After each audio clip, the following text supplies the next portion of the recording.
Hi everyone, welcome back. My name is Jim, and this is Ray's Game Fully.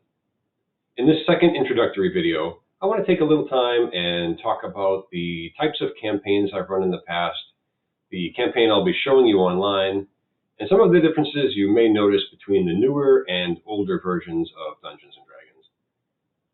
But before I get into that background, I want to put up a slideshow here so you can get a sense of what D&D looked like back in the 1980s. These slides are cover illustrations from some of my favorite adventures from years ago. Art is really important to me, both in a general sense and as a D&D player, so I will try to feature fantasy art as often as I can in my videos. So as you may recall, I've been playing D&D off and on now for many years. I was initially exposed to the game by a neighborhood friend who taught me how to play the first edition of Advanced Dungeons & Dragons. I honestly think that at the time I was a little too young to fully grasp the concept and all the rules of the game, and my interest quickly shifted away from advanced D&D to basic D&D. Now, I'm not sure if basic game is still popular, but for those of you who aren't familiar with it, just know it's very similar to the advanced game. I think it attracted me since it had fewer combat rules and tended to focus more on story arcs, political tensions between kingdoms, and character development in the game world. This is the version of the game that I've been most involved with over the years. However, since I was a DM who was exposed to AD&D first, I borrowed a few ideas from the advanced rules and mixed them into my games. The best example that comes to mind is the alignment system. Basic D&D only has 3 alignments: lawful, neutral, and chaotic. The advanced game has 9, with the various combinations along the law, chaos axis and the good-evil axis. In my opinion, that was a much better system, so I went ahead and used it. Over the years, I blended various parts of the advanced and basic rules to make a type of hybrid game. You may notice me doing this when you watch my campaign videos. When we do start, I'll be using the 2nd edition Advanced D&D rules as a base. These are almost identical to the 1st edition rules, which is great because I can show all of you my adventure modules that were created for that first earlier version of the game. Now, as you probably know, everyone these days is playing 5th edition. And even though I'm not too familiar with it, I'm going to describe a few differences between the older and newer versions. Please forgive me if I get anything wrong, and as always, comments are always welcome below. Some differences won't be too obvious. Take experience points, for example. 2nd edition characters need a lot more experience points than 5th edition characters do. This presents a challenge for me as a DM in terms of level progression. I definitely don't want to run 4 or 5 sessions before the PCs level up once. I feel like that's a lot of time spent for not much of a reward. I'm going to aim for 1 or 2 adventures in between levels just to keep the story moving and to keep everybody involved in the game. Some differences will be apparent to you as you watch the videos. The first thing that comes to mind is character choices. 5th edition does a wonderful job of presenting numerous races and classes for players to choose from. 2nd edition is a little more limited, and at first, that might seem dull by comparison. The races that are available at the start will be the familiar ones to most of you: humans, elves, half-elves, dwarves, halflings, and gnomes. The character classes are the classic 4 to choose from: fighters, wizards, thieves, and clerics. There are some specialty classes that are available. For example, there are paladins, illusionists, bards, and druids. These will certainly be available to my players.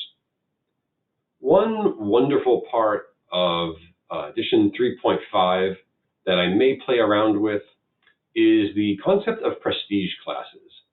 That might be something that my characters would be attracted to as they advance through the campaign, so keep an eye out for that. Another difference involves combat.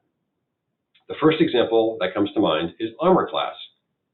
In 2nd edition AD&D, an unarmored character has an armor class of 10, and a heavily armored character could have an armor class somewhere around -3 or -4. Lower armor class is better. The basic mechanics of armor and attack rolls are the same though, so you'll be able to follow along pretty easily. Secondly, hit points are a little different. Starting first level characters typically have anywhere from 3 to 10 hit points. They do gain hit points as they level up, but they never seem to accumulate as many as the 5th edition characters. My guess is it has to do with multi-classing. Spells are different as well. There aren't any 0-level spells. Wizard spells, or arcane magic, run from 1st level difficulty to 9th level difficulty. And clerical magic, or divine magic, range from 1st level to 7th level in power. In addition, 1st level spellcasters typically only get to cast 1 spell per day. This makes it challenging to play a low-level spellcaster, and it can greatly influence the party's general strategy, since fighters become critically important in low-level play. Another difference that you might notice, or you may not be too familiar with, involves feats and skills. In 2nd edition, these were called weapon proficiencies and non-weapon proficiencies. They are analogous to feats and skills, though, and I do like feats. I think that they're a lot more interesting, they're more versatile. Weapon proficiencies tend to just allow you to do extra damage with a given weapon, whereas weapon feats really have some really neat implications in play. I think I'm going to end up incorporating them into the campaign later on.